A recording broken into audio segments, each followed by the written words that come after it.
बिस्मिल्लाहिर्रहमानिर्रहीम। अस्सलाम वालेकुम दोस्तों, आज के इस वीडियो में हम आपको हज़रत इमाम हुसैन रज़ी अल्लाह ताला अन्हु और एक सफ़ेद कबूतर का ऐसा वाक़या बताने वाले हैं जिसको सुनकर आपकी आंखों में आंसू आ जाएंगे। इसलिए आप इस वीडियो को आखिर तक ज़रूर देखें। और अगर आपको हज़रत इमाम हुसैन रज़ी अल्लाह ताला अन्हु से सच्ची और पक्की मोहब्बत है तो कमेंट बॉक्स में या हुसैन लिखकर अपने दोस्तों में शेयर भी कर दें ताकि और भी लोगों के पास ये वीडियो पहुंच जाए। तो चलिए दोस्तों शुरू करते हैं। 61 हिजरी 10 मुहर्रम के दिन करबला के मैदान में जब हज़रत इमाम हुसैन रज़ी अल्लाह ताला अन्हु का सर मुबारक तन से जुदा कर दिया गया, यानी कि जब हज़रत इमाम हुसैन को शहीद किया गया तो अचानक पूरी आसमान में अंधेरा छा गया। लोग सोचने लगे कि शायद रात हो चुकी है। आसमान में तारे आपस में टकराने लगे। कहा जाता है कि उस वक्त आसमान से खून की बारिश हुई थी, यानी कि हज़रत इमाम हुसैन के गम में आसमान भी खून के आंसू रोया था। और यही नहीं, आसमान में जितने भी फरिश्ते और हूरें थी सब के सब रोने लगे थे। दोस्तों, 61 हिजरी 10 मुहर्रम की शाम को एक सफ़ेद कबूतर करबला के मैदान के ऊपर से गुजर रहा था। उसने देखा कि करबला की तपती हुई ज़मीन पर नवासाए रसूल सल्लल्लाहु ताला अलैहि वसल्लम का जिस्म मुबारक मैदान में तन्हा पड़ा है। वो कबूतर चीखता हुआ आसमान से उतरकर ज़मीन पर आ गया और उसने अपने आप को हज़रत इमाम हुसैन की खून मुबारक में तर कर लिया और वापस उड़ गया। फिर वो कबूतर उड़ता हुआ मदीना शरीफ जा पहुंचा और तवाफ के जैसे अंदाज में हुजूर सल्लल्लाहु ताला अलैहि वसल्लम के रोज़ाए पाक के इर्द गिर्द चक्कर काटने लगा। उस कबूतर के परों से खून के कतरे टपक रहे थे। मदीना के लोगों ने जब उस कबूतर का ये हाल देखा तो वो हैरान और परेशान हो गए और अब आपस में बातें करने लगे कि आखिर ये मामला क्या है। उसके बाद जब मदीना के लोगों को हज़रत इमाम हुसैन रज़ी अल्लाह ताला अन्हु की शहादत की खबर मिली तो उन लोगों को समझ आ गया कि सबसे पहले ज़ाहिरी तौर पर हज़रत इमाम हुसैन की शहादत की खबर बारगाह रसूल तक पहुंचाने के लिए ये सफ़ेद कबूतर हाजिर हुआ है। इसलिए बुजुर्गों ने इरशाद फरमाया है कि इस दुनिया में जो सफ़ेद रंग के कबूतर हैं वो उसी कबूतर की नस्ल से हैं। इसी वजह से अल्लाह ने इन सफ़ेद कबूतरों में इतनी शिफा और बरकत रखी है। दोस्तों, तारीख में लिखा है कि मदीना से बाहर एक गांव में सियान नाम का एक यहूदी रहता था जिसके एक लड़की थी जो ज़ाहिरी शक्लो सूरत में तो बहुत अच्छी थी, मगर उसको अचानक गौहर का मर्ज हो गया जिससे उसके दोनों हाथ और पैरों ने काम करना बंद कर दिया, यानी कि वो हाथ और पैरों से माजूर हो गई और साथ में उसको दिखना भी बंद हो गया, यानी कि वो नाबीना हो गई। उस लड़की की हालत देखकर उस यहूदी के मोहल्ले में पड़ोस के लोग उस लड़की की शदीद नफरत की निगाहों से देखने लगे। जब उस यहूदी ने देखा कि सब लोग उसकी बेटी को नफरत की निगाहों से देखने लगे हैं तो वो यहूदी अपनी उस बेटी को लेकर अपने गांव से निकल गया और दूर जाकर एक बाग में रहने लग गया। अब वो यहूदी दिन भर शहर में काम करता और शाम होते ही उस बाग में अपनी लड़की के पास आ जाता था।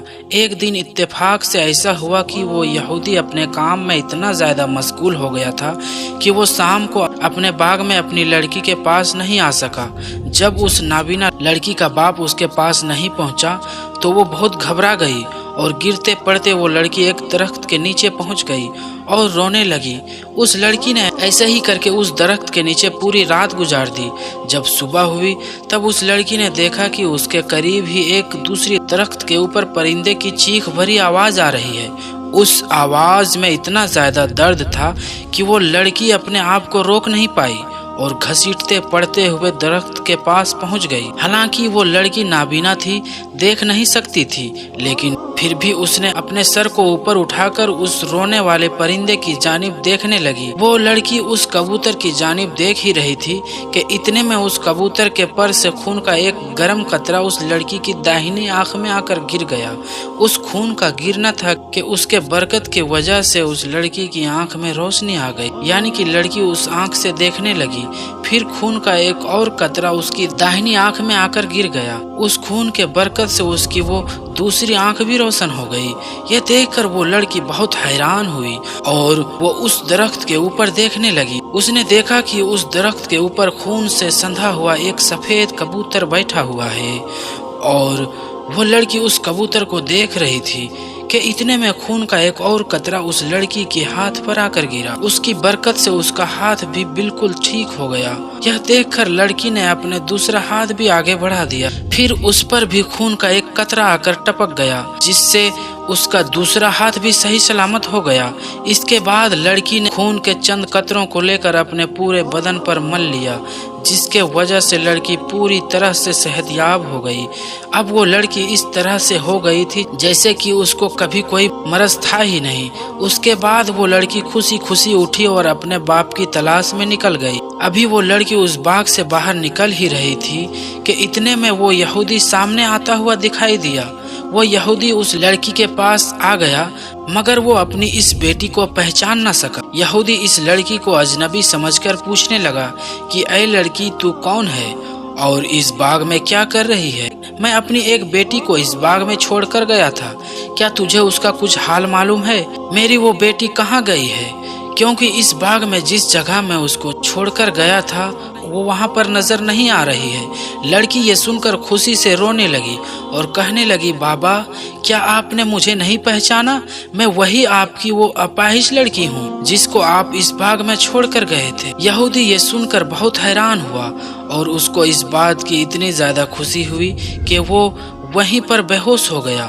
کچھ دیر بعد جب وہ یہودی کو ہوش آیا تو اس لڑکی نے اپنے باپ سے سارا واقعہ بیان کر دیا اور اپنے باپ کو یعنی اس یہودی کو اس درخت کے نیچے لے آئی جس کے اوپر وہ سفید کبوتر امام حسین کے خون سے سندھا ہوا بیٹھا تھا۔